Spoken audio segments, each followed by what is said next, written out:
Welcome back, everybody, to another episode of Rap Drinks. I'm one of your hosts, Jonathan, and today we are joined by Demian Neufeld. Demian is an FAA licensed aerial drone operator. Some of his work can be seen on the HBO Max miniseries I'll Be Gone in the Dark. And Demian's work can also be spotted in TV shows, commercials, music videos, and a whole other gamut of projects that we're hoping he'll shed some light on today. So cheers, Demian. Thanks for being on the show. Cheers. Man. Nice to meet you. We're pumped to have again. You. Yeah. I'm gonna meet you a second time. Yeah, dude, super excited to have you. I know we have many of our viewers that are curious about like what a drone op does, how a drone op gets started. So I mean, if you want to just give us some background, like how did you even get involved in like just being an aerial drone operator? So started back in 2012. I was working as a dirt bike tour operator, and I was making marketing videos for my tours. I would take people out to Moab, Utah, and lead them through the desert for 4 or 5 days at a time. And I'd usually bring GoPros, Canon, DSLR at the time, shoot videos. And then my good friend Doug calls me up. He's at B&H. He's like, dude, they've got this flying camera at B&H. You got to come and check it out. And I go, of course. I pick up a Phantom 2, a DJI Phantom 2, and put it in the air, record with the GoPro, bring it down. Looks like shit. Get inspire. And I mean, it was, so here was the litmus test. We're looking at the footage, and my wife comes up behind us, and she doesn't care about these things. It's not her interest. She said, I thought you said it was HD. And I was like, oh. It's always a gut punch when they call you out. Yeah. I was like, all right, next camera up. I was just about to make a great joke about how awesome the B&H return policy is. I mean, it was within 2 days. Yeah, exactly. Yeah. It was before drone laws existed. Those were good times. Yeah, that's kind of crazy. Like, I guess that was when they first started. So there really wasn't any regulation or anything, right? Right. Yeah. That was back when people were like, what is that? It's like a kite. When they would see it. And, you know, there's the standard questions of how much, how far, how long does the battery last? How good is the camera? But yeah, I got it primarily for shooting out in Utah, and then sort of brought it back to New York and tested the limits because there were no laws. Like, it was great. It was really great. So when you were shooting in New York, were you just doing like scenic stuff, or were you already thinking about how to use it like cinematically and like scenes and stuff, or were you just kind of just flying it everywhere and seeing what you can get? That was my first foray into a moving camera as opposed to just doing static video. I've been a photographer since about 12 years old. Out of high school, I worked for the Riverdale Press as a photojournalist. No way. And then I went to NYU, and I found out, you know, how much you could make as a photographer. And I went into pre-med. That was rough. It was a horrible time. Oh. I was so jealous of the Tisch students. That's funny. You're right there too. You're like looking at them. That's every night on my way to the library, watching them go out to party. Most beautiful women. It was rough. Why did you go to film school? Hot girls. Come on. Not at our school. So at what point did you drop out of pre-med and decide, like, did you finish that program, or did you just drop out and decide to go back into video or anything? No, I finished the program. It's a lot of pressure from Dad. Got it. And I graduated, and then I told him I wasn't going to medical school. Wow. And I started interning at Spectra Digital over on LaGuardia. I just walked in and was like, I've been using Photoshop since 1.0. On the side, just as a passion, can I intern here? I'll put in 40 hours a week, whatever it takes. And they were like, oh yeah, sure. It's a great group of Israelis, great part of town. And I worked there for a really long time until that migrated into a sales job for something totally unrelated. doing mobile phone accessory design. Wow. So So like cases and stuff? Like Yeah, like the most disrespectful accessory you can think of. Like the thing that no one gives a shit about. Yeah. I couldn't even bring myself to use one. Like these products that we would slave over and like, in Fight Club when he's doing that IKEA-ish job talking about shades of pink and lime green that nobody could care about. That was my life. Oh no. God. But it was design work. Yeah. It was really well paid, and I traveled a lot. I did end up living in Hong Kong for a year. Sick. This was in 2001. And I lived right next to an RC shop. And that was actually the first time I tried to fly a camera. Oh, interesting. I bought a gas-powered RC helicopter. It was two-stroke. Great for audio. Oh my God. It was so scary. It had nothing about it was auto anything. Right. It was full tune it yourself, learn how to fly it. I think I destroyed 6 or 7 of them. Damn. It's a flying lawnmower. I couldn't. Yeah, I mean, our RC car, like that gas is no joke They're either. That's so like loud. nitro. Yeah. It's so loud. It's so intimidating. It's so unforgiving. And I was like, no, I'm going to kill somebody. How's the stabilization? It wasn't at that point. It wasn't even about video. I was just like, oh, I'll put the camera on intervalometer and take a picture every second. Oh, cool. Oh, Okay. And get some aerial photography of Hong Kong while I was living there. I was like, this is going to be amazing. Yeah. But I didn't go through with it. You were scared to fly it? Yeah, I would have killed somebody. Absolutely. Like It had to be big, right? It was like it was probably 5-foot diameters Oh, wow. with the blades out. Whoa. Yeah. It was. Okay. that's serious. It was that It's kid. not, it was not a, it was, you put the camera on it. It was just, I put a weight on it to Right. practice. but in it the wasn't, park. it wasn't like the camera wasn't built into it was just a remote It was controlled helicopter. Yes. Okay. Don't Crazy. do that. No, never. Worst idea. ever. Shitty rig number 1. Okay. Yeah. Luckily, nobody got hurt. Now, ultimately, I gave it to a kid. So, way better. No, That's way a better. ton of people got hurt. You just didn't see it. I have no idea It's what not a happened. liability anymore. Yeah, you put the blinders on and you just. You made that kid's year probably though. As long as you didn't give it, you gave it to him on the ground, not like while I was in the air. Like, here you go. No, it was a friend of a friend. He had those ninja skills Yeah. that That's were crazy. required. We did a film on League of Legends champion. And while I was filming with the guys, they were telling me all about how you age out at like 22, like some nerves in your hands start slowing down at like 10% a year. And all the like 17 to 19-year-olds can see it at the upper echelons of that competition because you're that much slower. And at that level, it makes such a big difference. Huh. And like I felt at that time, that's what you needed to be able to fly that helicopter without. Yeah. League of Legends is the video game, I'm guessing. Yeah. Yeah, but They're don't- similar, the remotes, yeah. yeah, it's a lot of Because there's like Twitch nerves. There's no like GPS. There's nothing. So Nothing. It's all you. It's just like It's all dialed. micro Line of movements sight to keep fly. it going. oh, there was definitely you weren't sending it far, maybe a few hundred feet. Running underneath. Yeah, I've been on those jobs too. Oh man. So then what happens next? Like when do you decide like, drone opping is your thing? I didn't decide. I just kept making those videos and flying personally Okay. from anywhere and everywhere. And I have a gear problem, an addiction.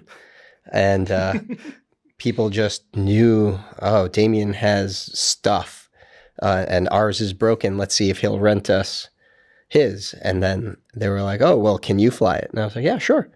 And the first, they were like, oh, well, first we're going to have to take you to the park and see how good of a pilot you are. And I was like, yeah, this sounds great. That's really responsible. We'll go to this FAA sanctioned field in Brooklyn. And, they're setting up all these test dates. And then they're like, can you be in Manasquan, New York, or Matawan, New York, something? We have a lotto commercial to shoot and we need a heavy lift pilot. And I was like, what happened to all the walk in the park stuff first? And they're like, nah, it'll be fine. We went and it was super easy flying. It didn't require much skill. It just required composure. Yeah. What's heavy lift pilot? When you have to fly like an Alexa or something of that, where the gimbal is its own thing, the camera, it's usually a cinema camera. Yeah. Something heavy that doesn't come with its own integrated camera system. Yeah. And did you have to know how to mount all that yourself, or did you have an AC that was like working with you to? I had an AC. Gotcha. Yeah. Yeah. And I sort of learned backwards from pilot back to the camera lens over the years, constantly talking to everybody from every department. And, that's how I learned you don't run on set. Right. Something like that. So it's like you're the drone pilot, the camera operator's separate. They're probably doing the wheels for the gimbal and everything like that. Do you have your own camera on the drone that's your viewfinder? Yes. So on a heavy lift, you'll typically have an FPV dedicated camera that is of a lower resolution, but a lower latency so that you have as much reaction time as possible. Yep.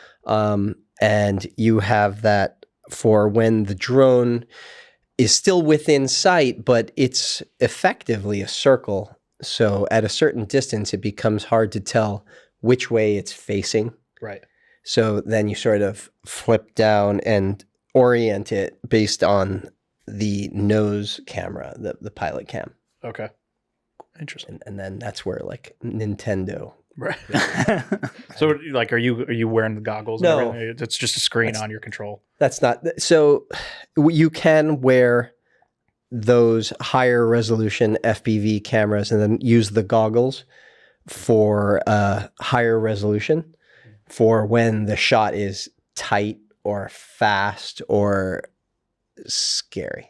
Right. I feel like that's more of a racing thing. Almost like when you're, maybe I'm wrong. Yes, FPV racer pilots always have that because they're going so fast and they have to be immersed and not be thinking, trying to translate, oh, I'm here, the drone's looking that way and translating the controls. Yeah.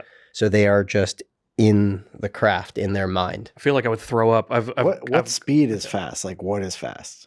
I mean, some do 160 miles an hour. What? Those are racers. I don't do that, but there are racer drones that do that. Jesus. But these aren't heavy lift, right? These are smaller drones. No, those are they're not heavy lift, but they are large. They're not little. They'll be something like that. And that is not in my wheelhouse. That is, I have a high threshold for pucker factor. That's above me. There are guys out there who have just nerves of steel, and you sit there and you don't even see beads of sweat. That's crazy.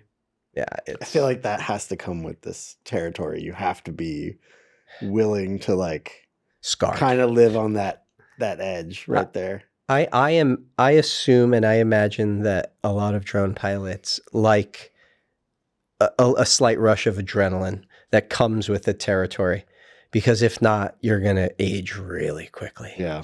Like it is internally very stressful at times. And over time, that fear does drop. Like I can do things now that 5 years ago used to make me nervous, and I'd have to hide my fear on set and pretend like I got this. Yeah. But there are still plenty of things now that scare the shit out of me. Is there one that still haunts you, like a scary moment that you remember? You were like, I might not do that again, or like. Well, the ones that I can repeat on camera. There's some directors I find that seem as if they want you to crash, and and that if the drone is not on the limit, they're not getting the shot, even though it's not even a high-speed shot. And everybody gets super creative once the drone's in the air.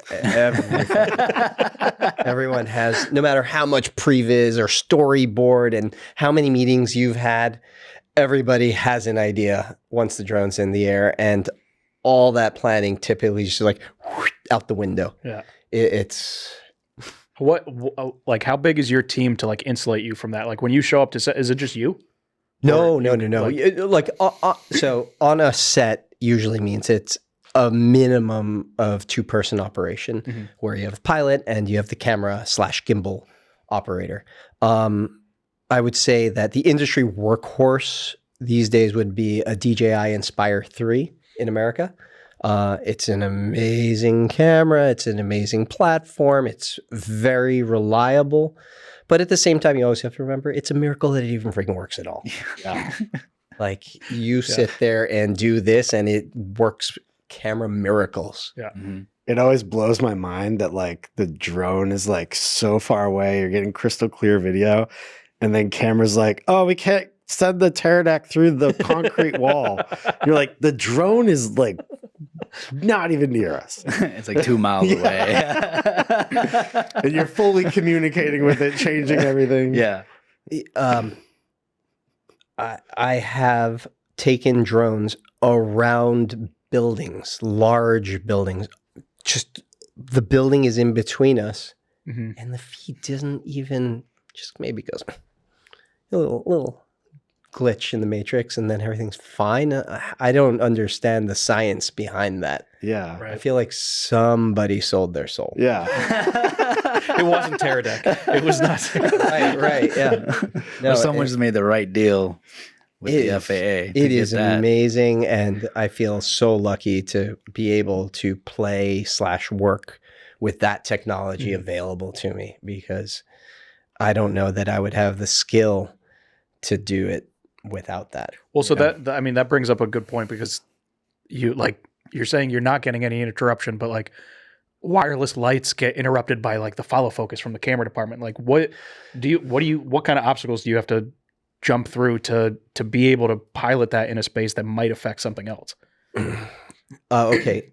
Do you when you say to be able to pilot literally or bureaucratically? I guess bureaucratically, because it's like they're like, if you buy a toy drone, it says like this cannot be like this toy is like subject to all these things and cannot like legally cannot interfere with something. Say like remote controlled toys say like this object is it must accept a certain like level of transmission where it succumbs, and if something else comes by, that's gonna die. But like, I mean, are your drones the same as that? Yeah, they are.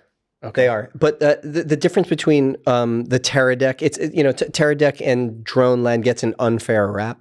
Pterodactyl works in a super tight, congested environment. It's a beam. Yeah. And there's like 4 of them right next to each other. You don't have like 10 Cine drones right next to each other yet. So they do those like. I have worked on drone light shows. Yeah, exactly. Holy shit. That's got to be chaos. I mean, it's to me, as having come up through this where I'm controlling it, whatever illusion of control I think I have, at least I'm touching a stick and it seems to respond. But these dudes are just like, boop, play. I've seen those videos, and like they all come down, they land, and he's like, cool, we only lost 7. Like where'd they go? Yeah. Well, they must be flying them over an area where they're not above people and cars. It's like fireworks show. It's a fireworks show. So far. Yeah, that's true. I have I've been hired as a drone pilot to film the drone light shows with other drones. Oh, interesting. So I have seen when it just goes sideways. And it was the last time I saw it go sideways, I had a friend's son with me. He was just coming to watch. He's 13 years old. What's up, Ethan? It started raining drones. I was like, Ethan, get in the fucking car now! Oh my God. Run! And I was like, oh my God, imagine like this family trusts me to bring their son at night to watch a drone light show, and then it starts raining drones. So I brought your son back, but so I was like, take cover. So these drones they use for that, are they the same? Yeah, like for example, on that shoot we were using an Inspire 3. Okay. Yeah, and they had it set up in a way so that if it did go sideways, only people that were there on production could have potentially gotten injured. It was cleared out. It was an empty state park. We had troopers everywhere. Yeah. But when I was, watching what was going on, and after Ethan got in the car and like the first wave of drones shit the bed, I kind of watched the rest of them freak out through my camera. Wait, is this a video? I saw a video on your Instagram. That's a different video. No way. No, I would never. Okay. Okay. There was one where you like Wink. flew through a fucking fireworks or something. Or Oh, yeah, that was not in America. okay. FAA, not in America. Yeah. Nice. Damn. That's so. Wait, so you were watching the chaos as it was happening, as it was unfolding. Yeah, afterward. and my stomach was just, and I felt really bad for the pilot who was in charge of that. I have no idea. Like, he basically can just like press computer keyboards and be like, "Please land." Yeah. I don't know. Shit. So you guys No, are like- are you on separate frequencies and like you have to Yes. coordinate with him for that 100%. beforehand? Yes. So like we work in, we shift over to the 5 gigahertz to not interfere Mhm. with him Interesting. on those. Damn. Yeah, that was scary. So talking about this, like keeping things safe and like all the rules and stuff, I'm curious about like, because there are obviously people that can buy drones, but they don't have a license to operate them. And like I know you have to go and get like an actual license. You have to do a test. You have to do some sort of like training for yourself. So I'm curious of like, what are some of the parameters that like you have to follow as an FAA like pilot when you're out in the field? Like what are some of the restrictions? And just to give people a sense that don't have a license, like what kind of things they would have to educate themselves on when they're Okay. doing that Yeah. stuff. So you only need you can think of a drone as a car, and you only need a license if you want to make money with the car. Hmm. If you drive the car on private property, you don't need a license. Hmm. If you don't fly a drone for money, you don't need a license. Okay. And when I say money, I mean like commercial purposes. Right. Like, it's not, maybe you don't pay me, but you pay my rent. The FAA would be like, that's commercial. Got it. Okay. Don't get like tied up in the legit, Yeah. if you're doing it for money, you need a license. If the drone weighs 250 grams or more and less than 55 pounds, you do need to register it. So that drone needs a license plate. Okay. That's what that effectively is doing, and it makes it identifiable. A lot of people misconceive that if it's under 250 grams, which would the most popular one would be like a DJI Mavic Mini 3, the Mini series, the 2, 3, 4. They think, oh, I don't need to register it. I don't need a license, and I can fly it anywhere. That's not true. The airspace is really a complicated thing. But like I was telling you guys before, you can think of it as an upside down wedding cake in terms of how the FAA likes to control it. And you have to think about it. They're coming at it with airplanes with people and their safety, and how to keep those planes away from each other, obstacles, and now drones. So if you want to get your drone license in America, it's a Part 107. That's how it's referred to. My recommendation would be to seek out an online course, watch the videos thoroughly, and then apply to take the online test.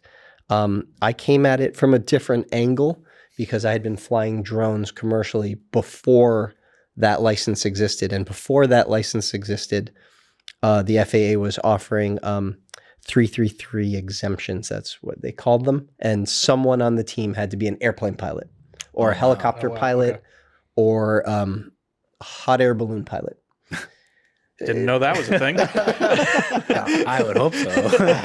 I thought you just went up and then like, I guess I'm going left. Yeah, Like- but I don't know if you can control that, but you definitely want to come down at some Yeah. point. You have to have an idea of weather. So, Right, they want you okay. to understand how to read weather and how not to get in the way of those airplanes. or hot air balloons. Well, it's like the hot air balloon the Right, pilot has okay. to have Yeah. an idea like, oh, the wind's going west. Right, Right towards JFK. Maybe I shouldn't, I don't know how to fly a hot air balloon, Right. but I went to Florida. Also, like seeing storms, like seeing how a storm's developing, knowing, oh, these clouds. Like when I took the test, it was like it blew me away, like how much like the KTAM and all that shit. You're just like, there's a shitload of information about this. I honestly remember probably 20% of it. Like, cut that. I don't care. I look it up. It's like one of those things. If you're not using it every time, like you forget it, and then you look it up and you start reading. You're like, oh yeah, okay, yeah, coming back. So you're talking about like these upside down way. Well, just like like the knowing, layers. like you're looking at radar, you're looking at situational awareness, I guess, and Right. like seeing storms and knowing patterns and and then how to react and how to avoid it. But I'm just wondering, like, as far as like your cone of operation, if I guess I'm just going to call it that now, does that start from like where you take off, or are there like it starts at like LaGuardia, or it starts like no. So those cones typically exist over airports. Okay. And extend outwards. Okay. So the farther away you are from an airport, typically airspace wise, is safer. Mm-hmm. In the Northeast, all of the airspace is controlled airspace. You can't just do whatever you want. There are parts of Utah, New Mexico, Arizona where you can do whatever you want. Right. Okay. Like it's totally like have a blast. So Moab is a great place to start. Except it's a national park. Right. No. Oh, okay. Yeah. In that area. Yeah, it is. I've crashed plenty of drones. Do you have like a checklist at home? Like you go home, you're like 3 done today. I guess have you crashed like each version of drone that's come out? Like, is there a version of drone that you've had where you're like, oh, I never actually crashed that one? I've probably crashed every type of drone. Like you got to break eggs to make an omelet. Hey, I agree. Yeah. The thing is that, in my opinion, is that if you've got it set up so that if you do crash, nobody gets hurt. Mm-hmm. Right. That's priority one. The FAA has a lot to say about that, and I follow those rules. Yeah, like you can't fly over cars. Moving cars. Oh, you can fly over parked cars. Yes. You can't fly over like areas where there are pedestrians, basically. People. Yeah, the people one is like a gray. Unless you have a waiver to fly over people, and there are devices that can be attached to drones, like parachutes effectively. Yeah.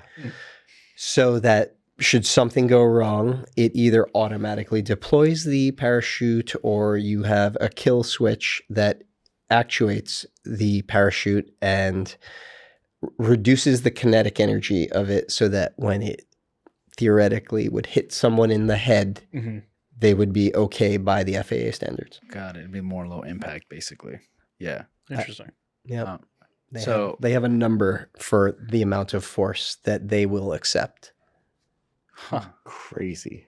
Yeah, no, they're smart. I don't want to know how they got that number. Yeah, exactly. It's so interesting that like the drone thing is like it's they're very focused on that, but then a helicopter like doesn't have a safety feature. No, I wouldn't.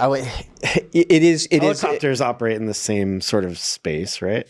They do, but they're never at 20 feet off of town typically. Yeah, I guess that's true. Yeah. Like I've seen videos of Fred North with his helicopter operating 200 feet away from the edge in Hudson Yards on West 34th Street, Manhattan. I feel like helicopter pilots are the most unhinged people I've ever met in my entire like.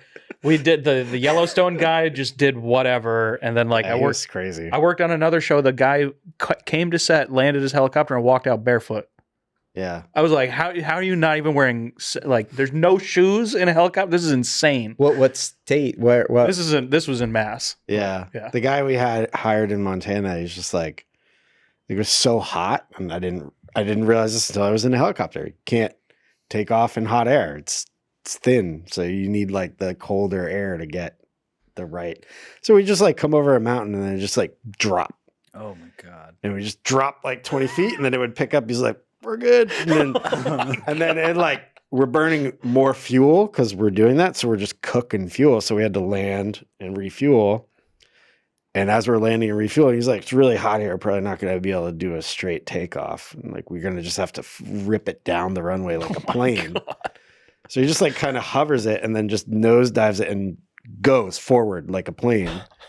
And it's like there's no door, so you're like, oh my God, like just fucking flooring it. And then he gets up and it's like barely gets up and he's like, that's good. And then we're coming down through Montana. There's wildfires fucking there. Yeah, everywhere. Wildfire, August in Montana. And then he's like, this is Ted Turner's land. And we're like, cool. And he's like, oh, there's a bunch of antelope. And we're like, okay. And he's like, we're going to get a cool shot. And he just fucking dives it and does something. He did something with it where it started make a slap noise or something. Something with the prop or I don't know. Change the speed on it or something. He must have been fucking with something because all of a sudden all the antelope like start. He changed the pitch of the blades. Maybe, to create yeah. a And it was sound. like making a noise and like all the antelope start like hurting themselves together and start fucking going, like running. And he's like, we're like 20 feet off the fucking ground. Wow. And we're just like, he's like, just hold the camera steady. I'm like, I didn't do fucking shit. Like, I just held the camera there and it's like him doing everything. And I'm just like, You're also like strapped in on the side of a like inside the helicopter with the doors open. You're like hand holding the camera. yeah. I think was the camera strapped Yes. too, or Yeah, Bert Just something. tied a rope around it. Yeah. No, we locked that down. But I specifically remember it was like what? It was you and Julia got to go, right? It was or Yeah. you and Sean. You- Sean yeah, and Julia. it was- And then it was you, yeah, me, and the Jim. sound guy didn't even get to You, go. me, and Jim were just staying at the hangar. And Yeah. it was basically like, how low will you fly over the camera? That was our question. Yeah. And I have a video of him flying like 5 feet over you and Yeah. Jim. And you have like the boom op is just like, I need to get lower. yeah. Fuck, like they're just insane people. Yeah, we got into a valley. We like went down to a valley and then I wanted to get a shot down the valley and he's like, I got it. And he just flipped it sideways and started flying through this valley. And I'll tell you what, like when we were going, it was like so cold, right? Like the doors on the side, it's cold. When he turned that thing sideways, the heat that just fucking came into the thing, it was like instant, like a 40-degree difference. Like just hit me. Like I'm like, oh my God, it's so fucking hot out. It's awesome. I had no idea it was that hot. Like, Dude, that's a good life you're living. I mean, it was great. It was fucking fun. That's some shit you can tell your grandkids. It was all That's a fun story. Like awesome. I remember like We got some amazing photos of Yellowstone from Those- That sounds amazing. Yeah. those things are crazy. I remember we've had to push the thing out onto the runway and it's like just balanced on these two wheels. You can pick it up by It its was a tail little helicopter, and you put but it was like But it was like it was all because they wouldn't allow drones in national parks. Yeah. And I couldn't figure out how. I don't have patience, and I couldn't figure out how to fucking do the thing. Well, so I have flown in national parks, even though we couldn't get FAA permission. It was for an H&M commercial, and I told production, I was like, hey, this is a national park. They're not going to let us fly a drone. They're like, well, just bring it anyway. And in the meantime, it was the models were female BMX half pipe riders. Okay. So they built a half pipe in Sedona and they were doing this trick. And I'm there with a Ronin 2 with a ready rig running back and forth, trying to simulate the drone movement. Oh God! I was fucking dying. I was like, this sucks. And the director sees me dying. Oh, it's also at altitude. I'm sea level boy. I don't know what it is there, 4,000 or 5,000 feet. It's not significant if you're actually in shape, but I was dying.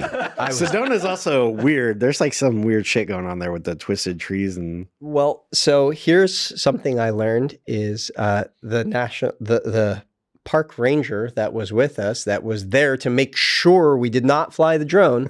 I was like, hey, buddy. He's like, you're dying, aren't you? I was like, yes. He's like, you want to fly the drone? I was like, oh, please, God. Yes, can I? He's like, I'm going to go to lunch. He's like, you can fly the drone. wow. Okay. And so that was one situation where I was given until I finished lunch as the time in which I could operate the drone. Another time, the shortest time I've ever been given was until I finish this cigarette. Whoa. And then you must land. Were you already flying when you started? No. No. Wow. What? Yeah, that was bananas. That was off of the top of Rockefeller Center. So on days like that, are you like you show up to set, you have the drone ready to fly, and then if they let it happen, or are you setting up when they say okay, you're allowed? No. That one was, we didn't expect to fly the drone, but we got permission. This is the Sedona Park? Or Yeah, in the Sedona Park. Yeah. The one was for an event for Ferrari quite a few years ago. And somebody knew somebody who knew the manager of the location. And the producer was he's like, all right, you got one flight. And this guy with French accent who's like, until I finish this cigarette. So if okay, Got the shot. Damn. How quickly can you get your drone up in those situations? Like, I mean, I was going there expecting, so I had it built 90 seconds. Damn. oh wow, you just throw it off the roof and then like hope the blades start. Almost. Something like that. Might as well have been. Could have got it up faster. Yeah, It's like when you have to start your manual going down a hill. Yeah, the only difference punch it was in the like, yeah. Kickstart the drone. Just So if like ignoring those kinds of situations where you don't know or you don't expect to fly the drone, like how much time, if somebody comes to you, hey, we have this spot, we want to shoot it, how much time do you normally tell them you need to get all of the paperwork done to legally fly? The first thing I ask is where and when. Mhm. So where determines a massive part of the equation. If it's a very sensitive location like Washington, D.C., every T must be crossed, every I dotted. What's And- there? Is that what? I don't know. There's these fancy buildings, certain security services you don't want knocking on your door. they know where you live. Yeah, they have all your information. They knew you were going there before you did. They know everything. I mean, we voluntarily mic ourselves and Well, bug ourselves. My thing is always like, if they give us, like, if they're allowing us to have these drones, the fuck do they have? They have means to.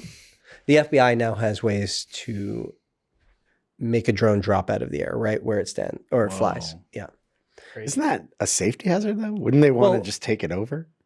they can't take over and become the operator, but they can force it to disobey its operator and return to home and initiate its RTH sequence, return to home Yeah. sequence. Okay. Interesting. And then that Or- can be wherever they want it to. Or they can force it to land slowly, or they can just make it drop like a stone. Whoa.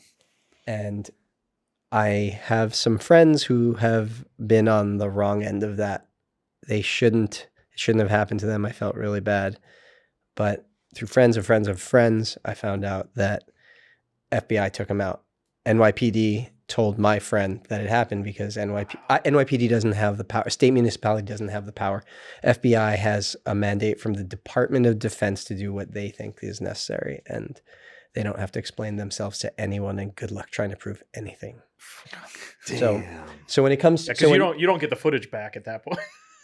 Whatever's recording on you the. surprisingly, you can get footage back from massive crashes. It's unbelievable. You're like, things in pieces. Things are smoldering and charred. And here's like the SSD or the micro, the micro SD, and you put it in a computer and it's fine. That's amazing. Nice. It's crazy. But you're asking about like Oh yeah. Sorry. timing. Yeah. So like, in my opinion, being that I don't regularly fly in Washington, D.C., I would tell a client that I would ask for 3 months and expect it to take 90 days. And I would then be looking for, I'm being hired for a certain job. I'd be like, I need you to write me a letter with my name on it, on your letterhead, with your name, your phone number, and email, so that this letter can be verified by whoever I present it to. And then I present that to the FAA. Then they ask me to get a local law enforcement to vouch for me. This is in Washington, D.C. This is on the higher end of complicated. And that because I don't know law enforcement in Washington, D.C., so the entity that's hiring me there usually is going to have a connection with law enforcement. It's going to ask somebody to refer me. They may require me to come and meet them. They might just require a phone call. We had a job in Howard University, and this is basically how it went. And then you present that, and then they ask you all of like, what time are you going to take off? What's your flight path? Send us a diagram of where you're going to fly, how high, how fast, how are you going to mitigate this and that? Massive amounts of paperwork. Yeah. And like I was saying earlier, to be a good commercial drone pilot, you have to be good at DMV. You have to be able to deal with bureaucracy and paperwork and just be really patient and kind. So all that info is like the previs stuff that you were talking about, that like you get approved for that, but then once you're actually filming, all that goes out the window because the director wants something else. Yes. Okay. Every time. Every single time. Yeah. I mean, are there any checks and balances on like, so you've sent a flight plan, you've done this, and then is someone like on site kind of watching this, or do they even know what to look for? Sometimes, yes. So for example, now when you want to fly in New York City, NYPD is now offering permits to fly, and they will have an officer there. They'll usually have two officers, and they will have a copy of your permit, which will have a diagram of where you plan to take off and land, and where you plan to flight, and at what altitudes, which drone, which serial number. Wow. And there's always an officer, but they have varying degrees of how much they care. Yeah. Some of them are like, yeah, okay, I'll be in my car, and others are like, yeah, it's just luck of the draw. Right. When they're there, it can sort of clip your creative wings, so that can make the drone, the shoot go quicker because the director can't get all creative. But there are legal ways to fly in New York City without an NYPD permit. For example, we're in a studio right now, and if I wanted to fly a drone in here, even though we're in New York City, I wouldn't need a drone permit. NYPD would totally agree with that. And so the logical litmus test that I've run so many different agencies of law enforcement through is I start with we're flying a drone in a studio. You agree, that's okay, even though we're in New York. Yeah, that's fine. And I say, well, what if I have a skylight here and I go straight up through the skylight and I'm in kosher FAA airspace? Would that be legal? Yeah, that's fine.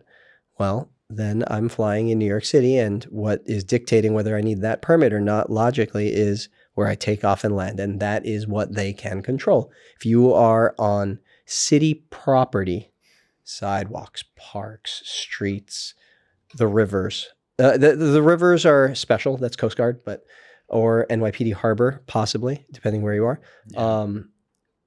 You need an NYPD permit to operate from city property. But if you can operate from private property with a document from the owner or leaseholder, you can also do it. However, if the leaseholder is renting city property, what? Oh yeah. my God. Yeah.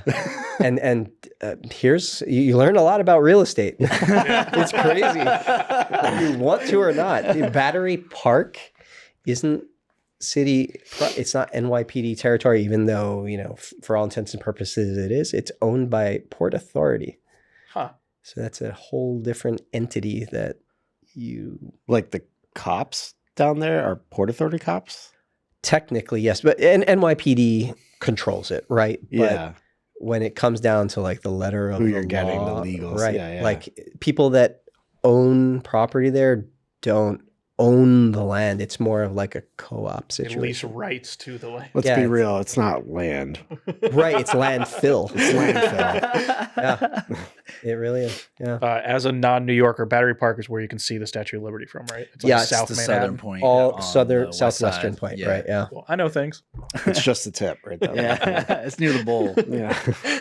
I was actually you kind of answered this, but I was actually curious because when we first worked together, we were shooting something on the edge. And I remember when our client reached out to us about like Mike possibly operating a drone, they reached out to the Edge, and the Edge was like, no, you have to go through us, and we have a guy. And I was like, oh, cool. And I was like, thank God. But I'm curious. It's like, how do you become that guy? How did you like just listening to you talk about all the rules and how you understand and navigate, it's like you clearly have a deep understanding of like what can be done. But I am curious, like, how do you get on that list, man? Like, how do you become the guy?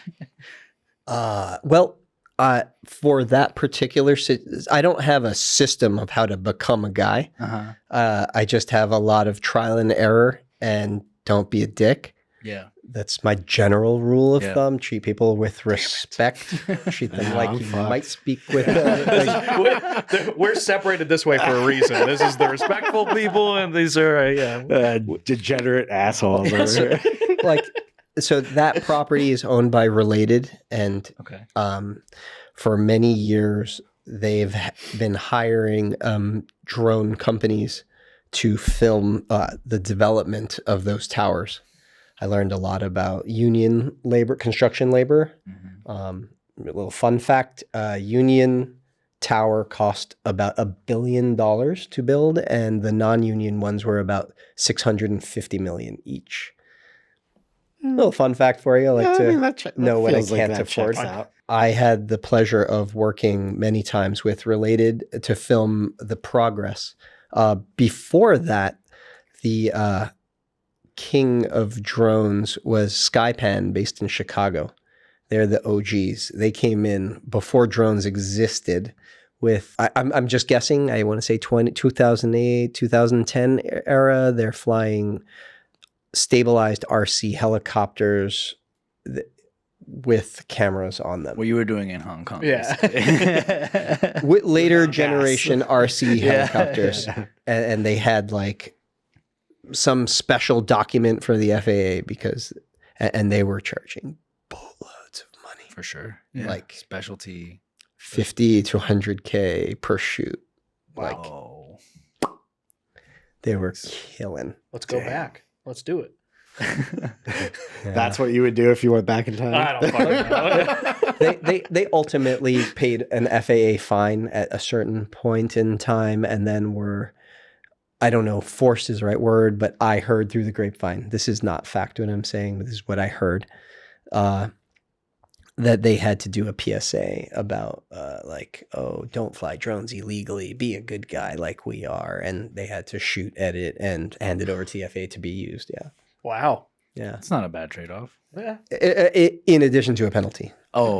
But in addition to then following those rules. I mean, if they're making that much money per no jail shoot, time like- now? No jail time? Net, they're very, very in the black. Yeah, it's like cost of doing business at a point. Yeah. It's advertising. Yeah. So were you working with them, and that's how you got involved? No. I think that the person I was working with, I was on an internet forum just asking questions, and then this guy, Niall Berry, posts, "Hey, need a drone up?" And I was like, "Yes, please." And that was in 2014.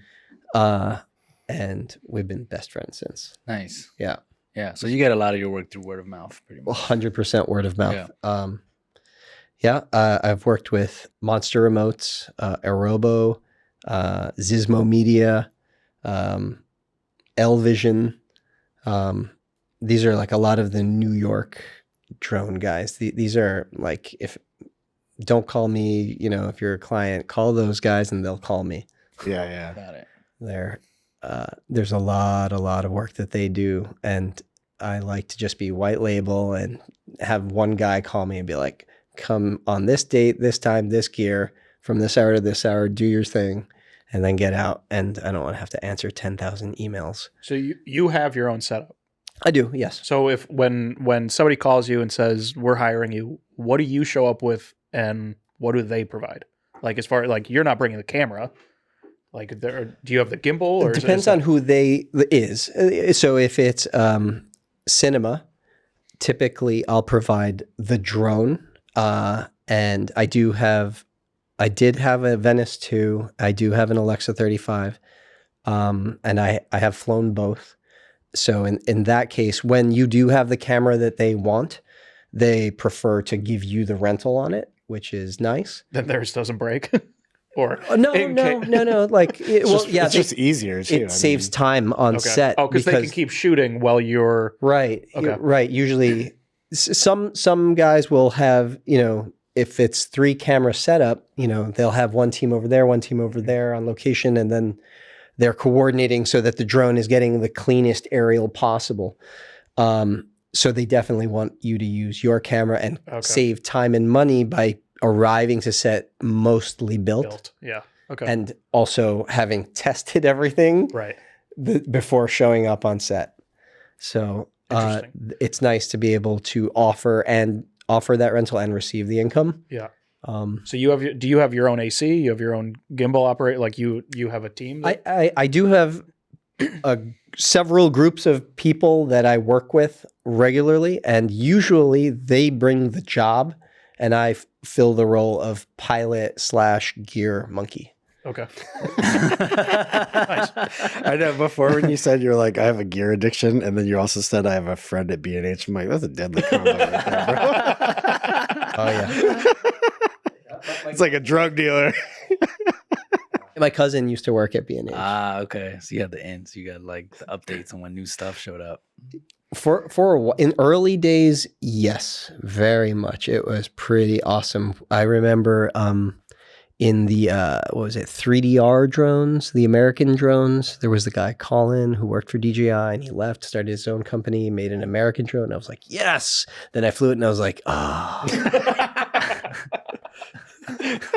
But we ended up using those as the crash test drones. They crashed really well. It was amazing. That's the one when the director's like, I want you to basically crash. You're like, I got a drone for you. I'm sure there's kind of like, I could imagine there's a scenario where like they want the like a car crash or something like that. Like they want the footage all the way up until it hits something. So you could probably have to hit something at some point. I have hit things not on purpose. Not on purpose. Okay. Yeah, but no, I've never been in a situation where they planned to destroy the drone for fear of losing the footage, and also for safety to talent. I did have a situation where we were filming a movie and the director kept making things up on the fly. And it was at night, and it was in a rural area, so it was just production on set. And we were flying from a moving car, which you're not supposed to, but it was the only way that I could keep my eyes on the drone for that long of a stretch. But the road was closed, there was no oncoming traffic. And the move was, we were here, the picture car's in front, we're on a bridge, and the car would come to a stop in the middle of the bridge, and then talent, contemplate suicide. And so we go up and then over like that. And we do it like 5 or 6 times. And I'm like, great, we got this. And on the last take, he's like, just keep going. And I was like, what? And I was like, no, but that's not the move. And he's like, just keep going. And I was like, we didn't scout that. It's night and I can barely see the drone, and the FPV camera at that time was a piece of crap for night vision, like seeing in low light. And I was like, oh, I can see the lights. I'm keeping it over a closed road. There's nobody else there. I know it's locked down. I was like, okay. And sure enough, there was a power line at, I don't know, 20 feet. Yeah.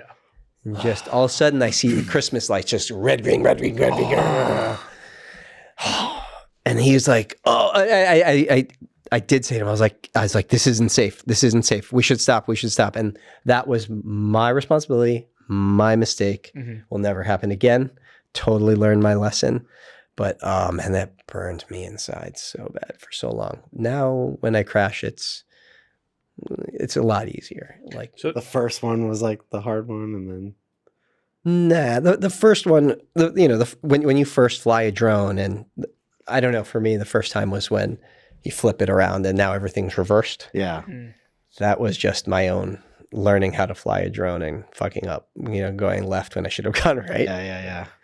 But that was like the first on-set crash where I was like, we already got everything and it was all in the bag, so it was fine. But we would swap cards in between takes. So that would, so like, you knew that you always, Yeah, limit damage. What does the insurance look like on something like this? Like, is that your responsibility? Is it the production's responsibility? Like, what? No, typically a drone operator has to come with their own hull insurance to cover the drone itself and whatever's attached to it. Production insurance will specifically say no fucking drones. Wow. Because they know. Yeah. They know. So it's like they're hiring an all-encompassing, like, Yes. you're completely independent. Yeah. And so, like, for example, I think one of the largest drone insurers out there is Global Aerospace. And if you've been flying long enough and you've crashed a drone and you've filed a claim, you've probably spoken to Woody at Global Aerospace. He's a great man. Honest, hardworking guy. It used to be back in the days, he'd be like, send me the body. Too many bodies. And then he just has a bunch of bodies. And now they'll like take a picture. And, yeah. That's awesome. Oh my God. So you're talking about a shot where they're doing something like that. At what point are you able to say, like, well, this would be better if you had like a camera car, or this would be better if you had a helicopter? Like, where do you kind of draw the line on either end of like what you're willing to do? Oh, willing to do. Well, willing is different than like what, like do people come to you and say, like, I want this, and you're like, that's not a drone shot. You're describing something different. Like, you know what I mean? Well, there's a balancing act of you want money. the money. You want the money. Yeah. Sure. Yeah. So as long as, for example, in December, we did a shoot for a fashion company where there were 2 shots, and it was in downtown Manhattan, and one was a fantastic use of the drone. They had a closed off, narrow New York City street filled with picture cars, and the drone would just fly over the line of picture cars, past talent, and then center up. We did it first thing in the morning. You know, we got there at 5. Drone was in the air by 6:30, which is pretty fast. And I think we did it 3 or 4 times. And she was like, great.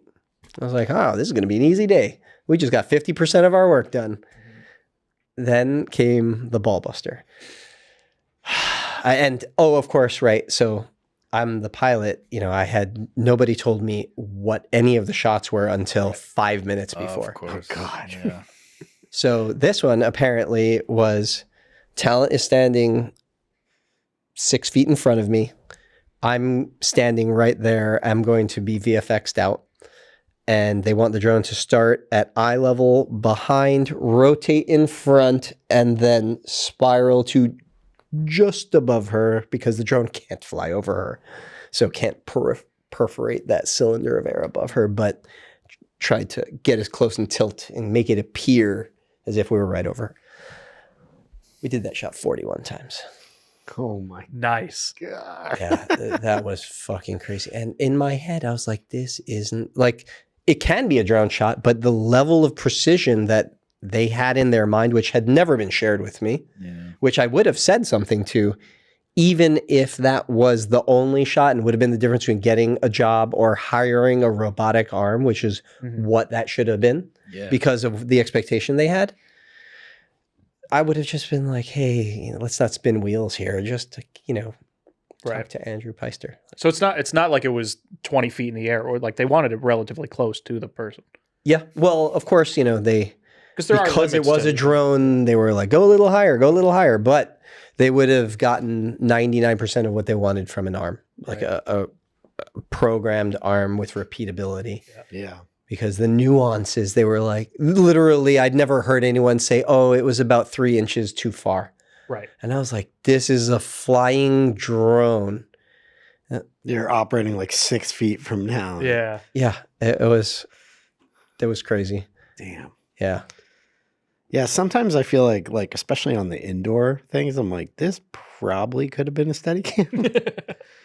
Especially when you have to go around doors and stuff. Well, so my experience has been that when it's indoors, unless it's a huge space, it's a tiny drone with a ducted drone. So it's very forgiving. You can bump into things. You have more rehearsal time. Obviously, like really popular shots right now are those oneers where you go through the office and everyone's like, hey, you know, and all that stuff happening. And those can take a lot of time. And I will tell you that if you plan to do a shot like that, you should have a rehearsal day.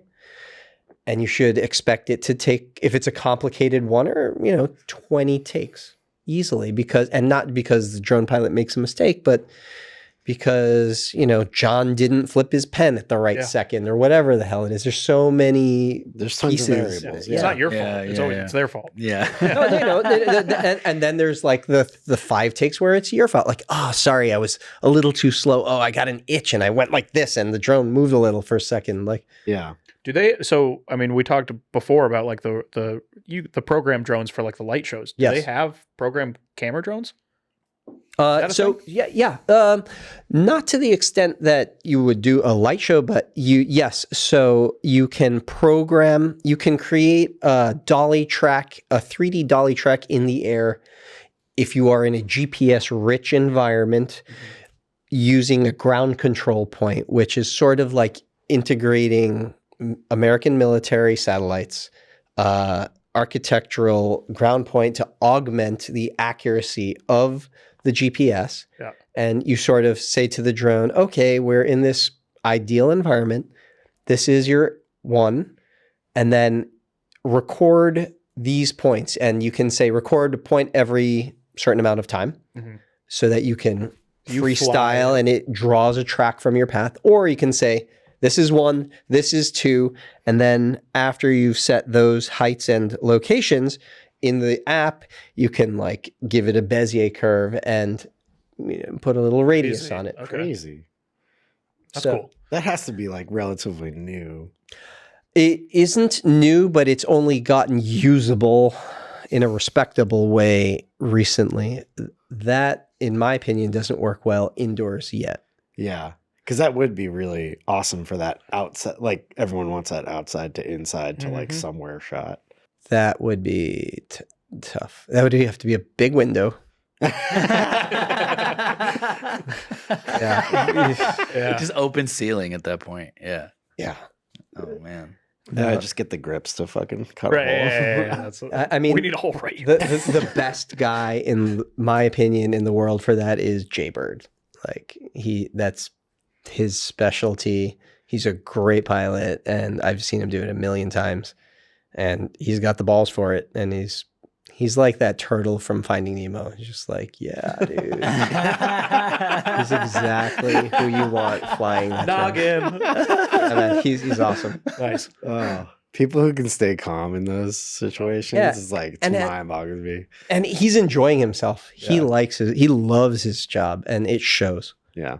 I know we mentioned this earlier when I was doing the intro. We talked about the HBO series that you worked on, I'll Be Gone in the Dark. I'm curious to hear a little bit about what the show is and like what, your involvement was. I know you did some aerial work for it, but if you could talk us through just your experience on that show. Yeah, that was great. I worked with Elvision on that, and that was a unique shoot in that it was all at night, and it was 2 heavy lift drones. One was with the main camera, the Alexa, and the other was carrying an array of super bright LEDs. And the story behind the series was how they captured the Golden State Killer.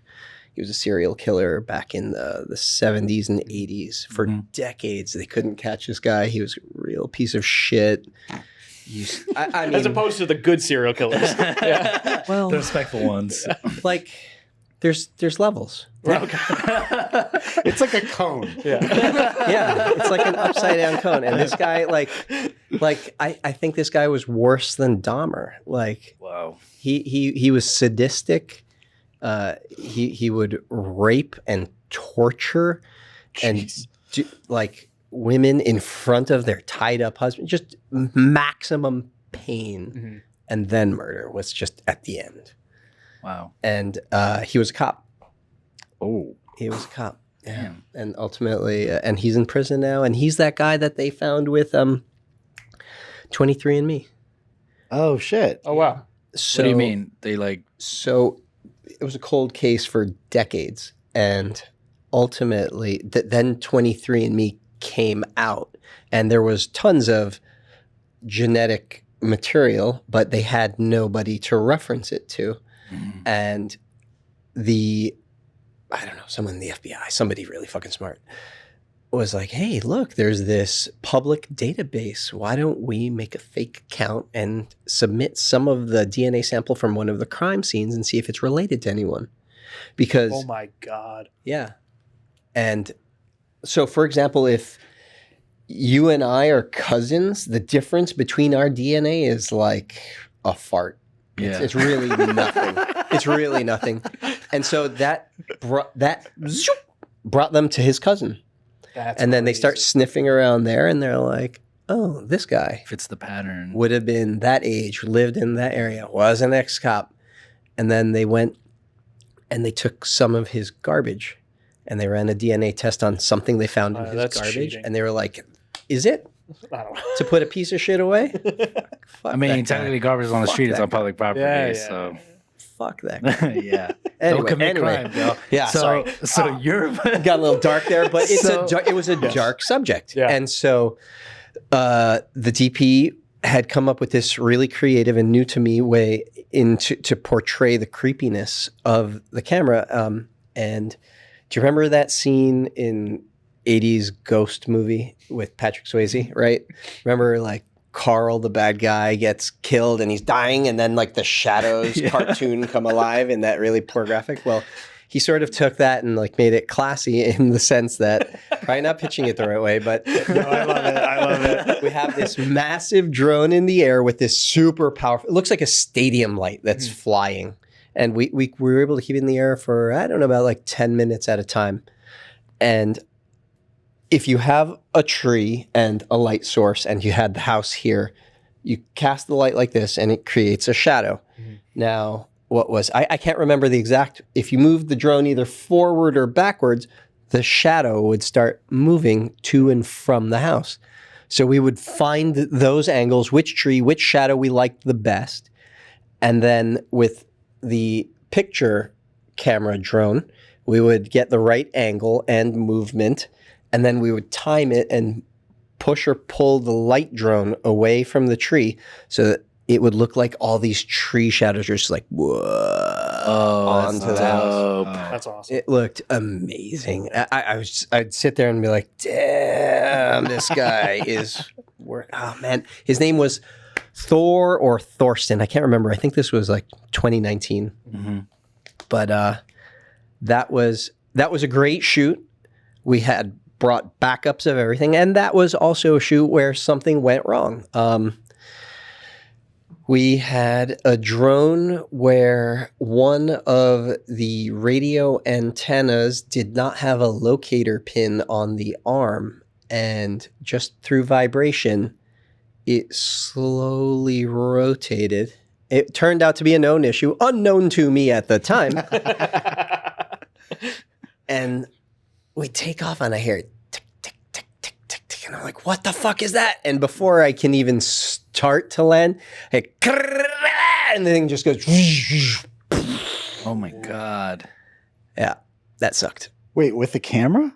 No, that was the light drone.